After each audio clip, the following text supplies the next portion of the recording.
Gresham College presents Leading at the Top, Part 1, Introduction, by Professor Michael Mainelli, Emeritus Gresham Professor of Commerce. Good afternoon and welcome to Gresham College. For those of you who don't know me, I'm Michael Mainelli. I'm a trustee, a fellow, and one of the emeritus professors here. And it's my pleasure to welcome you to this afternoon's symposium, Leading at the Top, Power and Politics. As many of you know, we've run a number of these symposia over the years, and they tend to be really quite fun because it's a genuine opportunity for the audience to participate.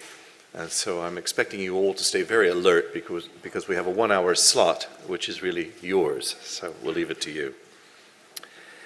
Leadership. Leadership has been defined as a process of social influence in which one person can enlist the aid and support of others in the accomplishment of a common task. Sounds great, but one of my favorite lampoons of leadership is Roger McGuff's 1937 poem, I want to be the leader, I want to be the leader. Can I be the leader? Can I? Can I? Promise? Promise? Yippee, I'm the leader.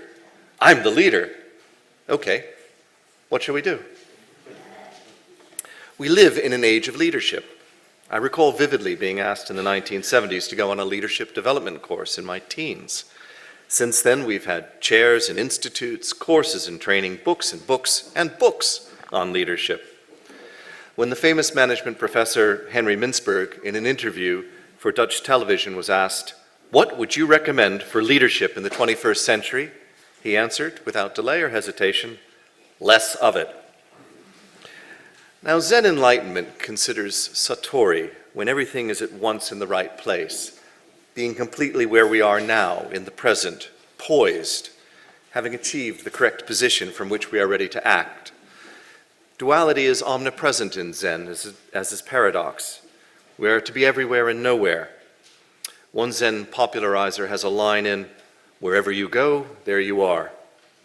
Or as my wife somewhat uncomfortably paraphrases about me, wherever you are, there you go.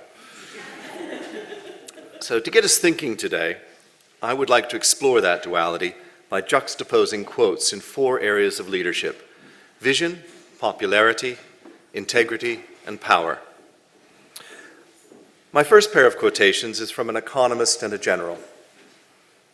All of the great leaders have had one characteristic in common. It was the willingness to confront unequivocally the major anxiety of the people in their time. This, and not much else, is the essence of leadership. John Kenneth Galbraith. And the other one is, never tell people how to do things, tell them what to do, and they will surprise you with their ingenuity. General George Patton. Well, a variety of business thinkers promote leadership as a way of cutting through complex trade-offs, a tool, a device. If people follow the leader's example, then they will make decisions appropriate for the organization. This may be true, but criticizing leadership as a tool of limited use is also valid. The leader can't be everywhere.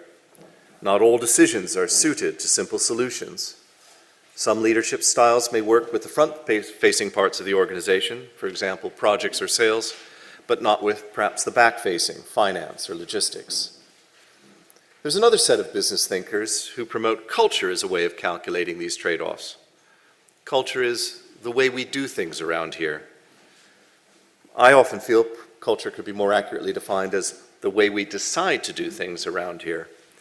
This means changing the culture by grabbing, changing, and enforcing decisions at all levels: recruitment, procurement, investment, or marketing. For me, the crucial bit of leadership is painting a vision or creating a story. One of the great things I learned in a 1992 study we conducted, Vision into Action, a study of corporate culture, was the importance of the crisis point as a trigger for change. The leader sets the direction, but then puts people's backs against the wall. In line with Galbraith, I heard from 28 senior managers that as a leader, if you don't have a crisis, manufacture one. And this crisis point is both a trigger and a justification. The crisis compels the organization to step towards the vision the leader has painted, in line with the story he or she has told. So a crisis, whether real or manufactured, creates uncertainty and fear and seems to allow leaders to lever the cultural boulder, that single inch that gets it moving towards change. Leadership here is evaluated on whether or not it helps you achieve your goals. So as a tool for crises, real or imagined, I'll leave the last word to Patton again. Lead me, follow me, or get out of the way. The next pair of quotations are from a poet and a statesman. Alexander Pope translated the Odyssey of Homer, and there's a lovely line in there. The leader, mingling with the vulgar host, is in the common mass of matter lost. Or Sir Winston Churchill, the nation will find it very hard to look up to the leaders who are keeping their ears to the ground. How often have we heard it's lonely at the top? Does this matter? To some degree, leaders can only lead by being separate. But we do confuse popularity with leadership. Too often the business pages praise a leader when they are really praising a large organization bureaucrat who rose through the ranks. Equally, the business pages invest in an entrepreneur with leadership qualities, when in reality he or she has created a successful business, all too frequently spinning out of control soon thereafter. And finally, the leader seems to be the person everyone looks to, but that may not be the person with real influence. Take the case of a wildly popular business person with a bit of flair or style. Quiet success and modern leadership seem to contradict one another. A true leader is unlikely to be the most popular person, and further, the pursuit of popularity leads to the demise of leadership. Leadership is not evaluated by popularity and may be less suited to modern times of instant feedback. And I'll leave the last word on popularity to a journalist from the Algonquin Round Table, Herbert Swope. I cannot give you the formula for success, but I can give you the formula for failure, which is try to please everybody. The third aspect of leadership I'd like to touch on in opening is integrity. And I have a pair of quotes here, one from another general and the second from an evangelist. A true leader has the confidence to stand alone, the courage to make tough decisions, and the compassion to listen to the needs of others. He does not set out to be a leader, but becomes one by the equality of his actions and the integrity of his intent. That's Douglas MacArthur. And John C. Maxwell, somewhat evangelic leadership guru, says, people buy into the leader before they buy into the vision. Integrity is often touted as the key element of leadership. That doesn't necessarily mean integrity confers other talents. I'm often reminded of Exodus 17. And then came Amalek and fought with Israel in Rephidim. And Moses said unto Joshua, choose us out men and go out, fight with Amalek. Tomorrow I will stand on the hill with the rod of God in mine hand. And so Joshua did as Moses said to him, and fought with Amalek. And Moses, Aaron, and Hur went up to the top of the hill. And it came to pass, when Moses held up his hand, that Israel prevailed, and when he let down his hand, Amalek prevailed.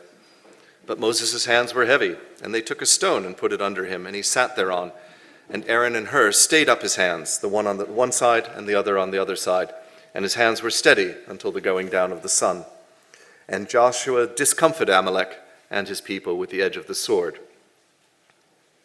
Was all that mattered that Moses led with integrity, or did Joshua's fighting skills perhaps have some role in winning the day? So to paraphrase a popular saying, if you can fake integrity, you can lead anything. Integrity sounds great, but the case is hard to prove. And let's leave the last word on integrity to a missionary. Example is not the main thing in influencing others. It is the only thing. And that's from Albert Schweitzer. I'd just like to close on these four thoughts with power. And here I'd like to draw from a statesman and a poet, John Quincy Adams. If your actions inspire others to dream more, learn more, do more, and become more, you are a leader. But I've often liked Baudelaire, which some of you will think came from a film, but Baudelaire said back in 1864, my dear brothers, never forget, when you hear the progress of enlightenment vaunted, that the devil's best trick is to persuade you that he doesn't exist. So power too is a paradox. perhaps why influence is so often emphasized. The very use of power sometimes removes it. If you have power, I shall give you power, but if you use it, I shall take it away. Or is this a bit like John Mortlock of Cambridge? What you call corruption, I call influence. The very use of influence invokes a scheming to meet an end that can undermine integrity or popularity and render the tool of leadership useless. Perhaps the best and true leaders are those we don't recognize. So some final words, I think, on leadership. One from 2,500 years ago, Lao Tzu: to lead people, walk beside them. As for the best leaders, the people do not notice their existence. The next best, the people honor and praise. The next, the people fear. And the next, the people hate. When the best leader's work is done, the people say, "We did it ourselves." So, some musings to get us going on vision, popularity, integrity, and power. Today's event will explore leadership from a number of angles, focusing on some recent contributions, which the management literature tends to neglect. And I think of particular interest, given the panel that we have this afternoon, will be assessing the correct balance between public leadership, roles of power in politics, and why is this such a limited subject in conventional thinking. And I think we also want to ask ourselves, who would we want to lead us, and should we offer ourselves up for such roles? So today's program is going to consist of Liz Mellon, getting up in a minute or two. She's going to be talking about Are Leaders Authentic?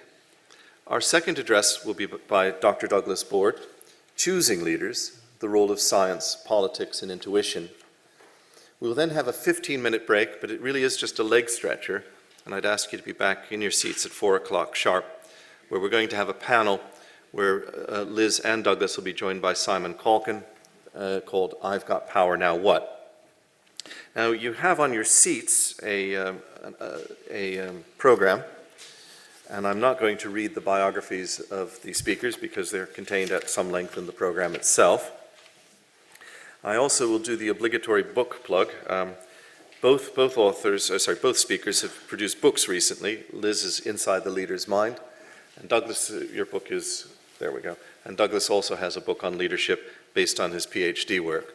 So there's some interesting backup to what they say. These aren't sermons delivered. These are actually pieces of research which both of them have conducted, which I think have a lot to offer. So I must, I guess, leave the last quotation back with Dwight D. Eisenhower. Leadership, the art of getting someone else to do something you want done because he wants to do it. Or is that the art of chairmanship? Liz. For all information, please visit www.gresham.ac.uk.